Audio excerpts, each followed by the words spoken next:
तो चलिए Joseph Murphy की उस शानदार किताब के अंदर चलते हैं जो जिंदगी बदल सकती है, अवचेतन मन की शक्ति।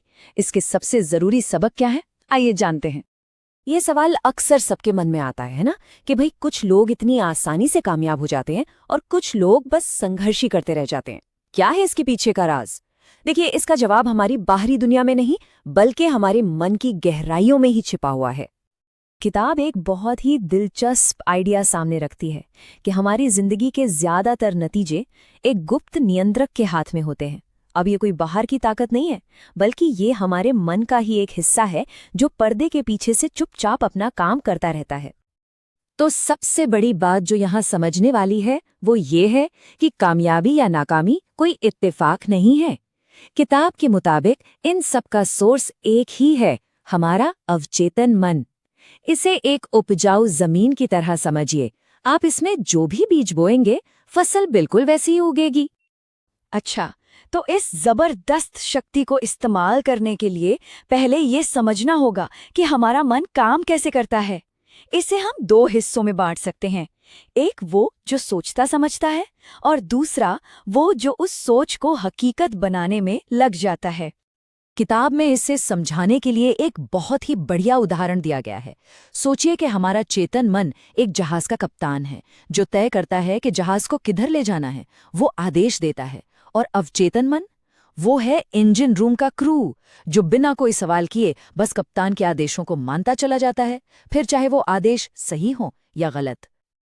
और बस यही बात इस पूरे सिद्धांत की जान है। देखिए, अवचेतन मन सही और गलत में, अच्छे और बुरे में कोई फर्क नहीं करता। वो तो बस उन विचारों को सच मानकर उन्हें हकीकत में बदलने में जुट जाता है जिन्हें हम बार बार दोहराते हैं। और इसी तरह हमारी जिंदगी का पूरा नक्शा तैयार हो जाता है। तो ठीक है, अगर अवचेतन मन को प्रोग्राम किया जा सकता है तो सवाल उठता है कि भाई कैसे करें।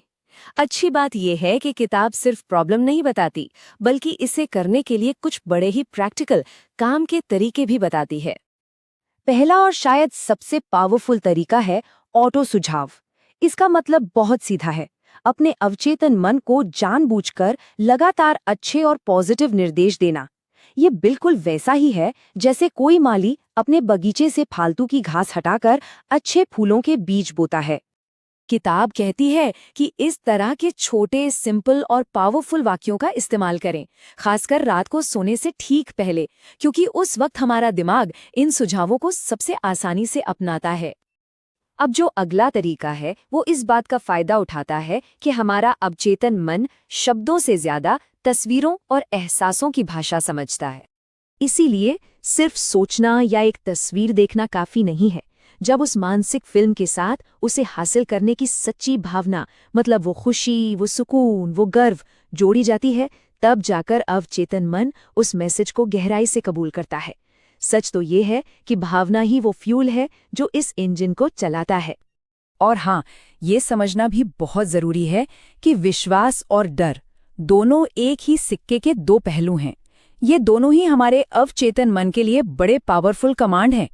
एक हमें समाधान और खुशहाली की तरफ ले जाता है, तो दूसरा हमें समस्याओं और कमी की तरफ धकेलता है। ये तरीके बहुत शक्तिशाली हैं, लेकिन तभी जब इन्हें लगातार इस्तेमाल किया जाए। तो सवाल ये है कि इन्हें अपनी रोज की जिंदगी का हिस्सा कैसे बनाया जाए। किताब इसके लिए एक बहुत ही सिंपल डेली रूटीन का प्लान देती है। इस 4 कदमों वाली दिनचर्या का मकसद एक बहुत ही पावरफुल साइकिल बनाना है।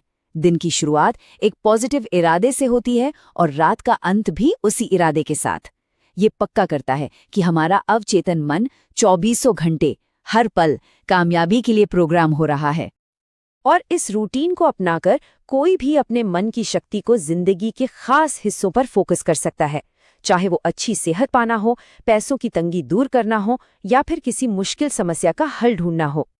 इन सभी तकनीकों और सिद्धांतों के केंद्र में एक आखिरी और सबसे जरूरी सबक है, एक ऐसा सबक जो पूरी तरह से एक निजी चुनाव पर टिका है। और यही तो सबसे कमाल की बात है। ये शक्ति कोई ऐसी चीज नहीं है जिसे हमें कहीं बाहर से हासिल करना है। ये एक ऐसा जबरदस्त गुप्त हथियार है जो हर इंसान के पास पहले से ही मौजूद है, बस उसे पहचानने और इस्तेमाल करने की देर है। तो आखिर में पूरी बात एक सीधे से चुनाव पर आकर रुक जाती है। क्या इस अंदरूनी शक्ति का इस्तेमाल अपनी मनचाही जिंदगी बनाने के लिए किया जाएगा, या फिर इसे अनजाने में डर और शक को हकीकत बनाने दिया जाएगा? आखिरी फैसला हमेशा हमारा अपना होता है।